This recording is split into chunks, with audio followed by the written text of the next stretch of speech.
Mike Owens here. Today I'm joined by the King of Violence, Mike Perry, who returns to action April 27th, facing Thiago Alves. Mike, always a pleasure, my man. How are things with you today? Doing good, bro. Just did some hard training at the boxing gym. Got some work in. There's a lot of big guys there, ready to, battle it out. We were battling ourselves, and then tomorrow night we're sparring. I feel ready, man. I've been training a lot, 2 a days, diet. Um, and I'm fighting at 185, so the diet has been more about like just eating more good food, like just stuffing my face with steak and chicken. And I woke up, I had a banana, I had a coffee, then I came home and I had turkey bacon on egg with toast and lettuce and tomato, and then I had a protein shake with it. And my wife went and worked out, and then she got in the sauna and the ice bath. Or I don't think she did the ice bath today, actually, but maybe she did. Maybe she's down there right now getting it in. She's tough. She's been pushing me too. The little thing is pushing me. So I've been going in. I feel my lungs are bigger and better, and I'm stronger and faster every day. I'm getting stronger and faster, and I'm ready to be mean.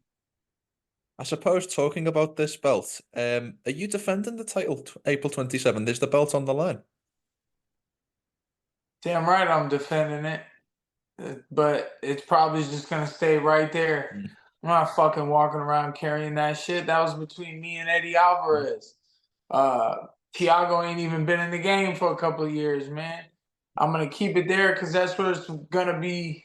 That's where it's supposed to be after the fight, anyway. So if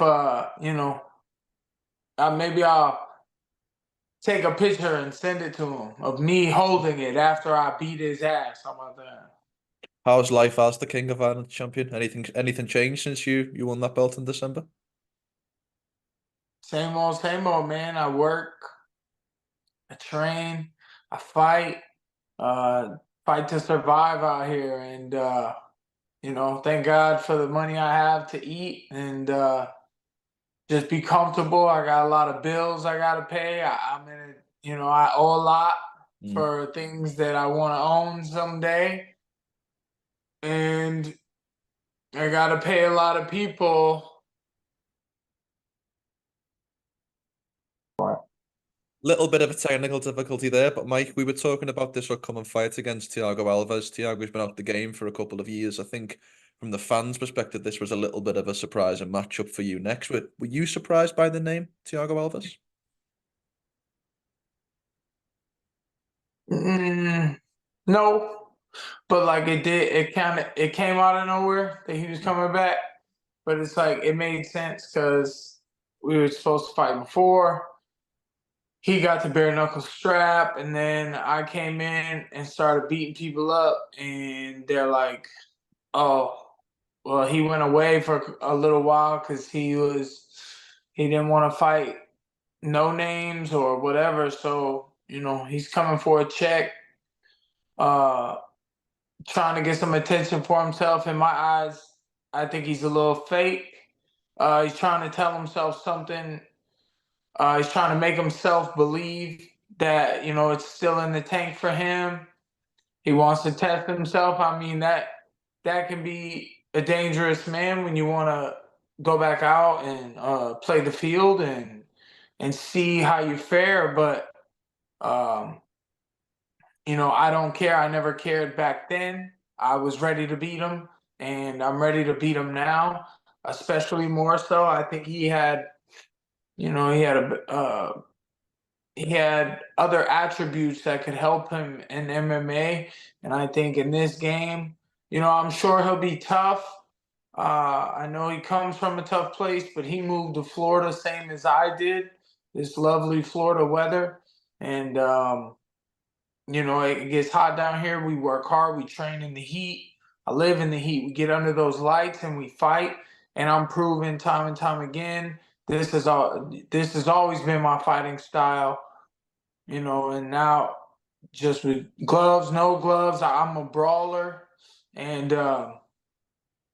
we'll see if Thiago's strategic, if he tries to brawl, I strategically brawl as well. So it should stand for an incredible fight, or especially if he goes after 4 minutes. I'm excited to see where the pressure leads me to the shots that I'll land on him, because it only gets worse for these guys as the fight goes on, and my pressure, the platinum pressure, is a real thing. And like, when I train at the gym, I have multiple sparring partners that all spar a guy for a round, and then I get a new fresh guy and he rests, and then we go back. I get the other guy again. So these guys, they have the ability to rest in between, and that keeps them fresh. Otherwise, if I'm fighting with the same guy for 4, 5, 6 rounds, I tend to figure things out, make adjustments, and start to put the pain on people. Um, you've had such quite a strange run of opponents in BKFC when we look at Julian Lane to MVP to Luke Rockhold to Eddie and now Thiago. I'm wondering, of these 5 opponents, where do you think Thiago ranks in terms of difficulty? Is he on the harder end of the scale or perhaps the easier? Well, he's the next one, so the next one's the best one. Now, we did see the skills that Michael Venom Page possesses in the octagon. When it comes to having it all, he's a great showman.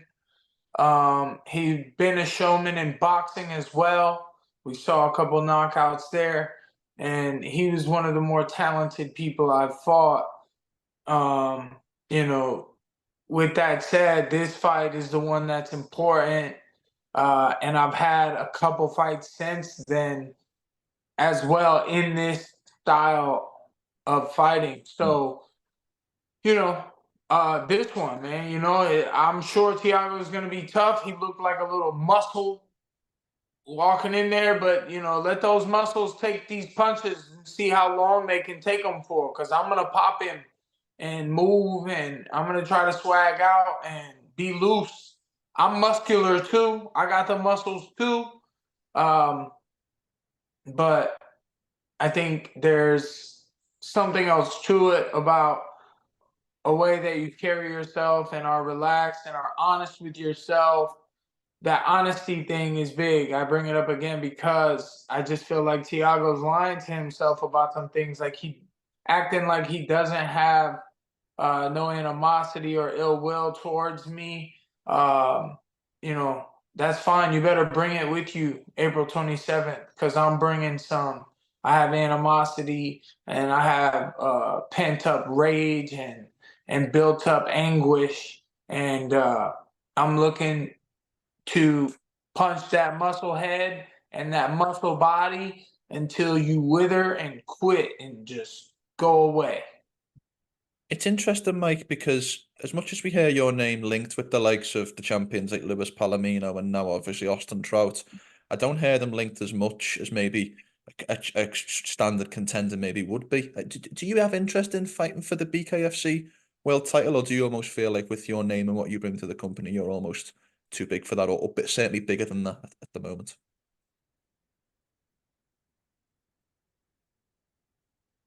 I mean, my title is better.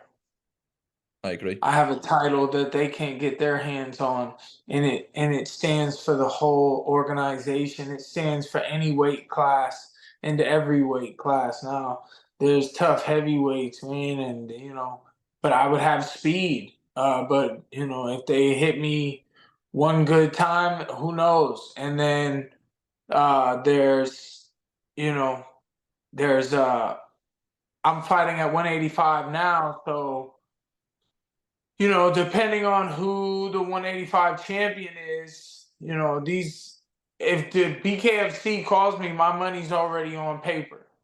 And whoever they offer, the fans want to see that fight, whatever fight makes sense to them, I'm happy to compete in it. And, just, I'll fight anyone, but they're not going to offer just anyone. People reach out, people talk shit online on social media, people come out of nowhere, like they have no fights or anything, and they think that they're like, oh, I want to fight Mike Perry because, and then they write me a DM and they're like, oh, I need a bag. Like, oh, bitch, that's not the point. Like, look, Thiago's not out here saying he needs a bag, but he's been going out of fighting for a while and he's coming back. Obviously, the bag is motivation for us to train harder, to work, to win. And my bag's already there, though. You know what I mean? I am the show. I am the fight. I'm the main event, the main attraction. And, you know, I'll fight anyone. But at this point, we're only fighting fun fights. And I mean, there's like 3 people on my list that I would like to fight after Thiago. And it's like, you know, and I could be wrong. I could be miles off, but, you know, just the way I see it, Thiago, his teammate is Dustin Poirier. I think that's a great fight. He's a smaller, faster guy. He's the southpaw. I think it'd be a great fight. He throws the hands, but he doesn't have any experience in bare knuckle. I'm not necessarily saying it has to be bare knuckle. Well, I'm about to fight bare knuckle, and will be some recovery. My fingers usually blow up pretty good. And then shout out to a local guy around here, around Central Florida, named Erickson Lubinson. I've never had the opportunity to work with him. He's in the WBC. He's had some huge boxing fights, and you know, I'm calling you out, bro. I'm calling out Erickson. We're not exactly like we're acquaintances, you know what I mean? And I respect Erickson, and he's been working, and his boxing is incredible. And you know, I'm trying to break into that world, you know, and get ready for a fight like a Caleb Plant. You know, that would be an incredible fight, a Mike Perry versus Caleb Plant. But that wasn't even the third name. The third name is your boy, Darren Till. That's a fight that we're looking to make. And we're probably looking to make it inside of my promotion. And me and Darren can, you know, have a fair share at the shake. You know what I mean? Where the promoters will be, you know, the first MMA fighters / promoters that come together, create an event, and fight each other and reap the benefits. You know what I mean? And I think, you know, he knows my people know his. So I'm going to focus on Thiago. I'm going to get through Thiago. And then, you know, those are mine. I didn't have to hold it back, you know, like I want people to know about those names. Really, I gave you 4 names. Incredible fights that, you know, and Mike Perry is like, what does Mike Perry bring to the table? I'm going to bring it. I'm coming forward. I'm looking to land big punches on you. If you hit me, I keep coming. I'm looking to drown you and weather your storm and just beat you down, punch you in the arms, punch you in the ribs, punch you in the face. You know, these guys, these influencers, these doing these YouTube or influencer boxing matches or you know, Masvidal and Nate Diaz are going to do a boxing match. Jake Paul, Mike Tyson are doing a boxing match. And these are kind of like, these are becoming real boxing matches, but they're influencer boxing matches. Or they're like guys who fought in other sports who are going to come over to this combat. Let me put the boxing gloves on too. Let me show you what I can do with 10-ounce boxing gloves and in a boxing ring in 8 rounds, 8 3-minute rounds or something like that, you know, and against 2. I'm not trying to call out a 60-year-old man, 57. No offense to Mike Tyson. Good for him. He's going to get the bag against Jake. However that fight's going to go, we're all going to watch because of Mike, in my opinion. And good for Jake that he's getting the opportunity. But, you know, I'm trying to fight. I named 2 boxers and 2 professionals. Darren's been looking to come back. That fight has been years in the making. and I'm just saying Poirier because I'm about to fight his teammate. I like Poirier a lot. We've chatted a bit in the past. I sent a DM here. Hey, man, like your stuff. I wanted a bottle of his hot sauce. He ignored me, man. So I didn't get any of the Dustin Poirier hot sauce. I want to fight him now, man. And you know, it's all good. We just fight about it. And then maybe I can get some of the damn hot sauce. At least it'll come out of his head. I love it. I was surprised on your hit list that Jake Paul's name wasn't mentioned because I did see, I think it was last week, you did an interview with TMZ saying that you called him out for a street fight, I believe. I mean, is there even the chance of Jake Paul versus Mike Perry in an actual sanctioned fight, or do you think that that's not something that he would have interest in? I think that's a possibility too. There's 5. I mean, Jake Paul, let's go. If he gets, I already said, if he comes through Mike Tyson or whatever, or however that fight's gonna go, I'd be happy to box Jake. Put the gloves on. Like I said, I want that chance to put the gloves on. You know, if I come in with gloves and I beat Jake Paul, then we're talking Tommy Fury or Caleb Plant type of fight. Or the Erickson Lubitson fits in there too, and he's a local guy. We never even got the chance to work together. He's too busy. You know, some guys have teams around them that are like, you know, oh my, you know, Mike's not a type of style that Erickson Lubin is going to face in his career, boxing opponents. And you know, I always thought that I'm a good training partner no matter what, and I can be any type of style that I need to be, and my style alone is one to face. It's a ferocious style, is just in your face, and you hit me with your hardest shots, and I just keep coming at you, smiling in your face while I punch you high and low. And that's to anyone, you know, it's no disrespect. You know, we get the bag. The reason I bring up the bag is because these guys are very high caliber fighters, and I bring something very high caliber to the table, not just my fighting attributes and things like that. We're talking real money over here, like life-changing shit for a lot of people. Like, I'm in the top 1% getting paid out here as a fighter. Maybe there's a top 0.5%, you know, that I'm not in, that which is like Conor and Floyd Mayweather. That's those guys. And then I guess you got Canelo. Did these guys really make 200 million? David Benavidez, how many fights he got, undefeated, of all these finishes, and he would couldn't even get a 95% 5% split against Canelo Alvarez, where he would make what, 5 million, and Canelo would get 200 or 150 million to fight Benavidez. Like, that's insanity that they would split it that way. That David's willing to take all the risks to just get his opportunity to go in the ring with the Canelo. And then Jake Paul's out here been calling out Canelo. Canelo could have gotten in the ring and smashed him, but they won't make it. They won't sanction it. You know, and because, you know, I mean, I don't get it. It's like you got the best boxer in the world, David Benavidez. Outside of, obviously, there's Terrence Crawford's a great guy, but their weight classes are different. And then Canelo, but Canelo can meet Benavidez somewhere. And then you got little, you know, Mike Perry just in the background over here, like, I can fight, man. I can fight, man. I can box, dude. I love it. Last question from me, Mike. I know you're a busy man. Thank you for your time. April 27th, give me a walkthrough. You can be as brief or as detailed as you like, but give me a walkthrough of the perfect fight day. I'd like to know what happens when you wake up in the morning to when you go to sleep at night in a perfect world.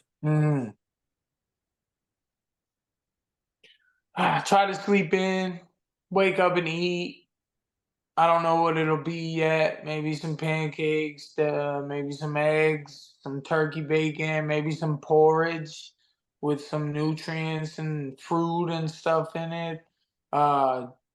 Hydrate all day. Get snacks in, like bars or something, maybe a protein bar or Just keep eating. End up maybe having maybe it's a couple hours before we go there to the event and have to sit around, and I'll go get a grilled chicken sandwich with some mayo, and I'll drink lots of I'm not sponsored by them, but I love Gatorade. I love Gatorade. I want to get sponsored by Gatorade. I love Gatorade so much.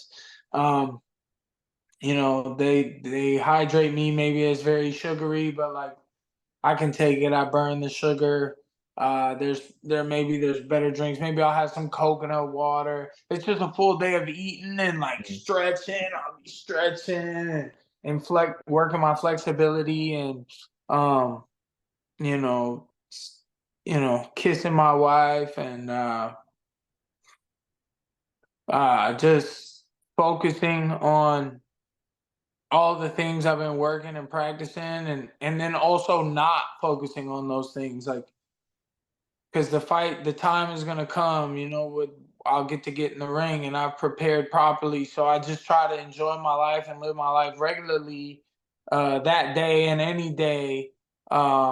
If I'm not, whatever I'm in the moment doing, that's what I'll be doing. If I'm having breakfast with my wife and my friends and my team, then I'll be present in the moment and be every now and then I might be like, "Oh, I'm gonna slap this motherfucker up tonight, dog. It's gonna be great." And then, we'll get to the arena. I'll check in, probably do an interview, and then go in the back and if I do the interview, maybe I'm the main event. If the card hasn't started yet, I might leave for a little bit, come back, go drink some more juice, and maybe eat a banana and a couple other things. I might bring a couple Starbursts or a couple Skittles with me, and then when I go back to the arena, I'll get ready. I'll loosen up, and we'll hit some pads and feint some shadow boxing or work some movements, and then they'll be calling my name, and I'll pop a Starburst, get a little sugar rush, and go out there and fight for between 4 to 12 minutes. I don't know if California has a sudden death round. It might be only a 5-round fight total. There might not be any place for a sudden death or a draw at the end of 5. And I won't be looking for a draw. I'll be looking to hurt them bad with significant strikes throughout the fight. I'll be looking to touch them when I'm on the move and set things up, set traps for them. I'll be looking to move my head and stick and move. I'll also be looking to wear on them. If I got a little shoulder roll, I got little head slips, and I got a strong forehead. So if he hits me, maybe I'll turn the cheek and let it pass by and put some weight on him. We're similar in weight, but my pressure I think will add up, and land my combinations, man. Touch his face, hit him in the nose, cut his eyes, and make him quit. And get my hand raised and celebrate with my friends and family that come out and have a slice of pizza and a shot of Clase. I love it, Mike. Mike, it's always a pleasure to see you back in action. Even better to talk with you. Thank you for the time and best of luck for Fight Night. Thanks, bro.